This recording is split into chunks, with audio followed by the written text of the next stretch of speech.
بسم الله الرحمن الرحيم. الحمد لله رب العالمين، ثم الصلاة والسلام على أشرف الأنبياء والمرسلين، وبعد. وحدارين شركة شرايدان مانتا هلكا كو قبانيا هذا الذي حنفت لها كسو يري حفلدي اوغاسكا ريردود لغو على مساري برعو kuwaasoo aan guud ahaan geyiga dadka Soomaaliga ku hadlo oo dhan ka tacsiideynayo gaar ahaan aan ka tacsiideynayo reer Soomaaliland maxaa yeelay waxaan u arkayaa inay ahaayeen hadallo dadka iyo dalkaba burburin kara laguna kala dirayo waxaan leeyahay ugu horeyn waxa loo baahan yahay in afar la iswaafajiyo afartaasi maxay yihiin koow inaynu nahay qaran la wada leeyahay oo dadka u dhashay oo dhan ka dhaxeeya oo Soomaaliland la yiraahdo iyo inuu yahay qaran laba reer leedahay oo ku suntan tahay oo ku astaysan tahay oo aan laga riixi karin waxay u baahan lahayd inaynu xaqiijino oo iswaafajino ma qaran baan nahay mise laba reer meel ay iska leedahay weeye wadankani meel dadkii kale waxa kale loo baahan yahay in la iswaafajiyo in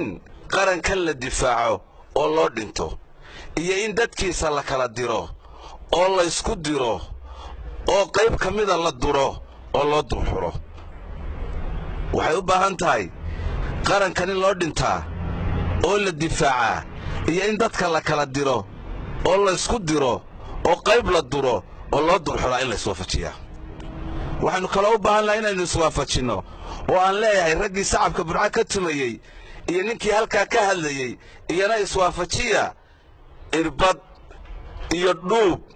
iyo af aan maalin waaxida aamusayn wax wanaagsan aan ku hadlayn iyo shacabka burca laga tumayo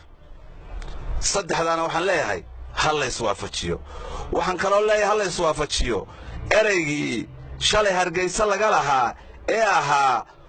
sadarada cidda taabatay way saqiirtay saaxadana ku soo noqon mayso waa isgowracday iyo heesta maanta burca laga heesayo iyo shacabka laga tumayo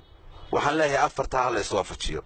waxaan kaloo leeyahay waxa faan mudan iyo inuu faano oo mudan inuu faano afar ninka Ilaahay isugu daray ninka Ilaahay taajka boqortooyada saaray ninka Ilaahay talada u dhiibay oo taajka boqortooyada saaray ninka Ilaahay taag siiyay ninka Ilaahay tolka jeclaysiiyay waa kuma ninka Ilaahay taajka saaray oo talada u dhiibay oo taagta siiyay oo talka jeclaysiiyay waa ninka garxajis ninkaas afaan mudan iyo inuu luqunta taago maxaa yeelay Ilaahay taaj buu siiyay reer Sheekh Isxaaq boqortooyadii ugu horeysay ee tisqaaday ee tanaaday ee ilaa maanta talisa waa taag garxajis talana waa u dhiibayoo qarankani markii shalay doorashada uu galay wixii ka dhacay inagoo wada og inaanu inaga burburin inaan dhiig daadan inaynaan kala yaacin taladii garxajis bay taagna Ilaahay waa siiyay wax allaala iyo waxay doonaan oo xagga Rabbi aan ka ahaada way sameyn karayeen laakiin cilibta dambe iyo aayaha iyo waxa ka weyn bay eegeen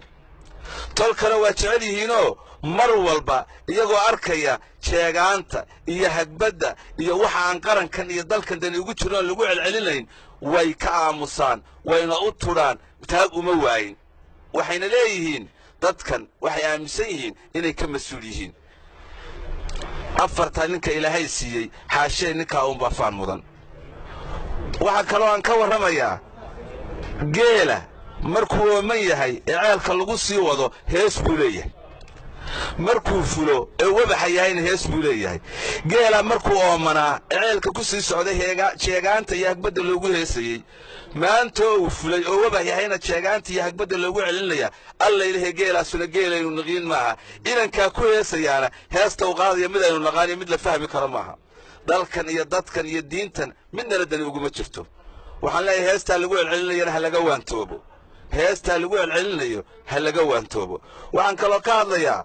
inanka awrkiisa sare iyo awrka hooseba reer Sheekh Isxaaq yihiin oo laba reer Sheekh Isxaaq iska dhaleen haddaanu garxajisnahay saddex dheef laawnahay haddii ragga qaar hal dheef leeyihiin waa maxay saddexdaa dheef abti baanu u nahay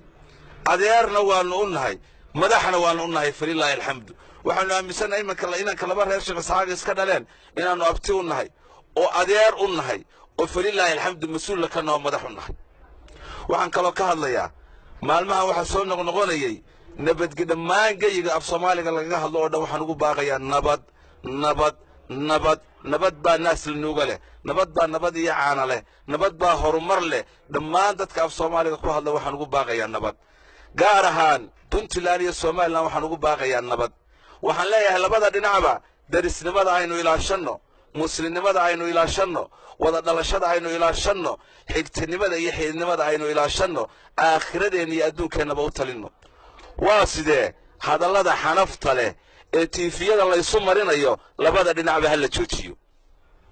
miiska wada hadallada ha la soo fadhiisto ha la wada hadlo wada hadlaaba heshiiye wax kasta lagu dhammeeyo xal iyo wada hadal iyo nabad waarta waxaan kaloo leeyahay haddaynaan khayrka madax u noqon karayn haddaynaan khayrka mijo u noqon karayn sharka yaynaan madax u noqon aynu khayrka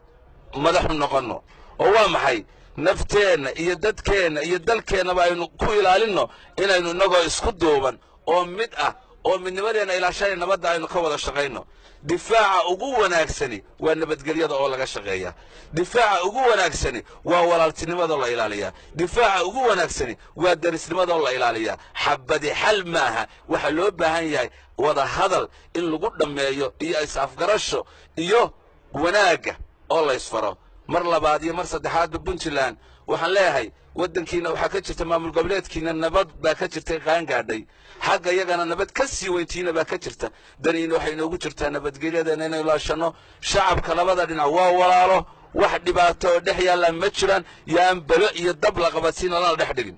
waxaan ku celcelinayaa xabadi xal mahe wada hadal ha lagu dhammeeyo is-afgarad ha lagu dhammeeyo waxaan kaga baxayaa warkii waan badiyey sheegaanta iyo hagbadda dadka sheeganaya falillaahi alxamdu waxaan leeyahay war markii aad oomanaydeen ee aad ceelka ku sii socoteen haddaad ku celceliseen maanta waa fusheena joojiya oo qarankan iyo dalkan iyo dadkan ha kala dirina hana kala didinina aad baan saxaafadda ugu mahadcelinayaa falillaahi alxamdu wabillaahi tawfiiq